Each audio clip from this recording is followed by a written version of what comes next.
has. I did want to take a second now, because we're going to play a couple more tunes, but I did want to take a second, and one of the things that starts to happen this time of year, and some of you have heard me say this before, but it's the beginning of the last things. And one of those, as we were talking about with workshop, is our seniors are starting to experience their last concerts. And for some of these guys, they've been doing this for quite a while. So it gets tougher as the year goes on. It gets tougher every year. And these guys have just been super this year. They had to take on a lot of responsibility. This group is about half new. And so there's a lot of responsibility right out of the blocks, and they just handled it incredibly well. So I did want to recognize them, and not that I don't know, but I always have this fear that I'm going to forget everybody, so I keep this kind of handy, and I usually miss one of them. So I'm going to try to do this carefully, and I would like to just have them stand, and please give them applause. In the sax section, it's Haley Colding and Kyle Mullen.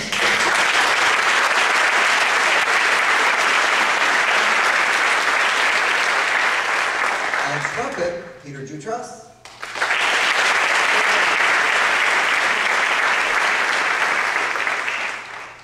And in our rhythm section, you've heard a lot from tonight, and what we sorely miss, Sam Bias.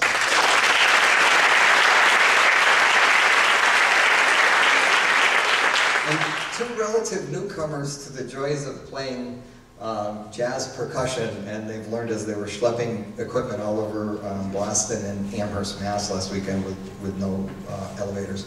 Tyler Cormier and Jennifer.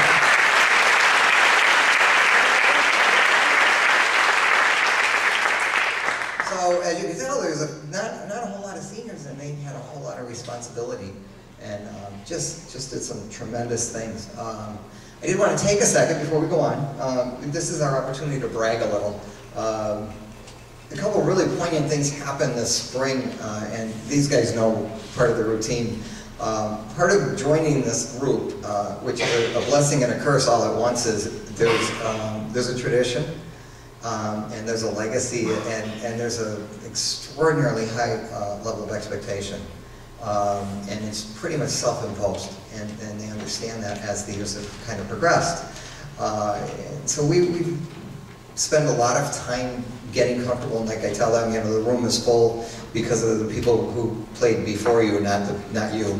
And then you have to earn it for the next group, and they were very lucky this year to have these really cool things happen. And okay, three poignant things happened. One walked off the stage while I was talking. That's been coming for 25 years. So I just never figured it would happen.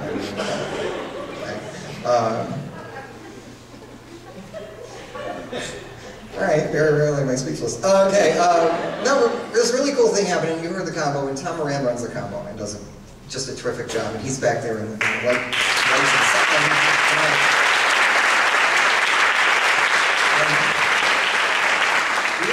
We were at Berkeley, and we had performed, and we were kind of standing around outside before the big thing at the end. And all of a sudden, this person comes up to us, and we're just kind of standing around. And he introduced himself as a band director, and he says, I'm from Chicago. And we could have come out the last few years, and he says, we always circle your group and come to your performances. Which is like, wow, really? And then that just, and he says, it's always exciting to hear the groups, and he said this year was no different. He says it was just a wonderful, wonderful thing, and it was just kind of caught Tom and I off guard. We were like, wow, that's really something. And then this past weekend at UMass, we were there, and one of the two things kind of stuck out. That was their 15th annual UMass festival, and it's a festival where you go and do clinics and get to see wonderful people at night, and they unfortunately have to select somebody at the end of the day unfortunately, have to select somebody at the end of the day to perform. And we've been blessed to have done it 6 times out of the 15 years they've done it, and we've been there 6 years. So that's kind of cool.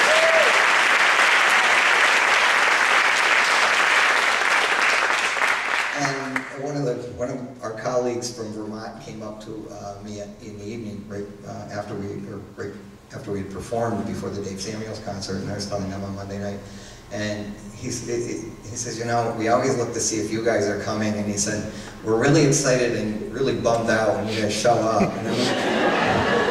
And he says, the cool thing is, and if I'm paraphrasing this correctly, because it was really neat, he says, the cool thing about this group is, on their worst performance, they're really good. And that was kind of neat, and to get that perspective from people who don't know where Canton, Connecticut is, if it fell on them. We tend to forget that because we do this so much that it's pretty amazing from our little town here how much impact and who comes and listens to these guys and what people before them have done, and what this year they've continued the legacy. And I think it's just something.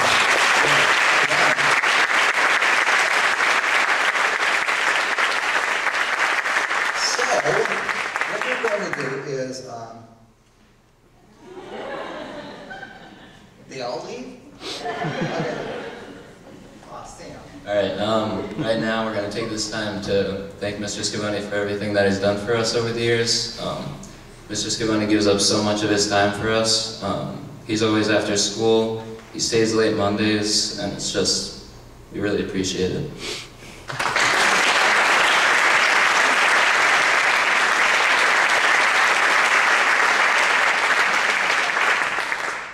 Mr. Scavone really likes to poke fun at a lot of the things that we have in Canton. And about a year ago, we got a ping pong table in the cafeteria. So over the past year, there's been quite a lot of ping pong jokes going on in the band. Right across, all right? I have to listen to this all day. So because of this, we got Mr. Scavone an engraved ping pong paddle with his name and all of our signatures.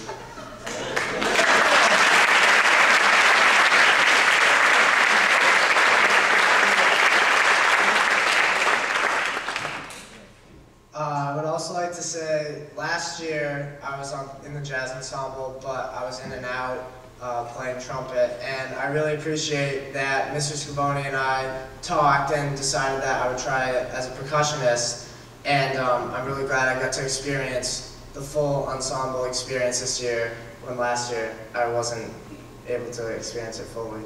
And we also have a card here for you, signed by the entire ensemble.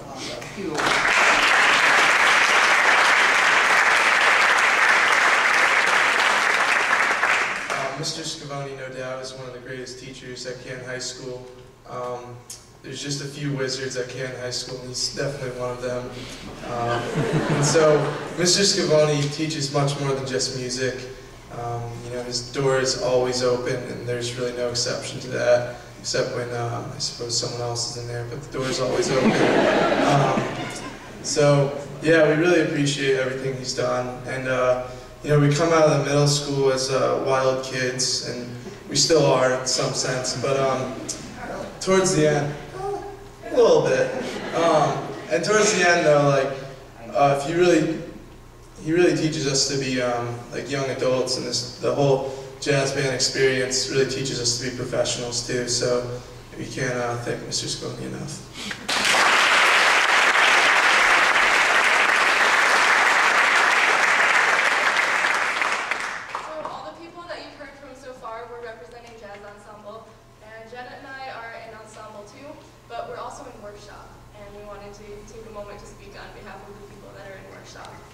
So in Jazz Workshop, Mr. Scavone has given us, of course, countless hours of time in rehearsals, but also countless Canton jokes. And probably as much as we hear about improvements that we can make in our music, we also hear little reminders about how life in Canton is not quite the same as life outside the valley. We don't pronounce our T's. We love frolicking in the creek, in the fields, and squirrel hunting and stuff. And Mr. Scavone knows it, but we think it's about time that he can participate. So we put together a map of Canton for him, and we marked off some of the best places. So when he is bored for some weekend, he can find the shops over this way, which are the reason why, contrary to what you think, Canton really is happening on a Friday night. Also, over this way we have Mills Pond, which is perfect for squirrel hunting. And you can take your daughters, they would like it. And then up here we have also important in Canton because there's lots of bears here, and that's what eats our homework. I always wonder. But let's see, what else? We have the river, or as Mr. Scavone thinks we call it, the river, and it's almost as good as the crick. And then finally, here's Collinsville. It's only 10 minutes from Boston if you use Canton time.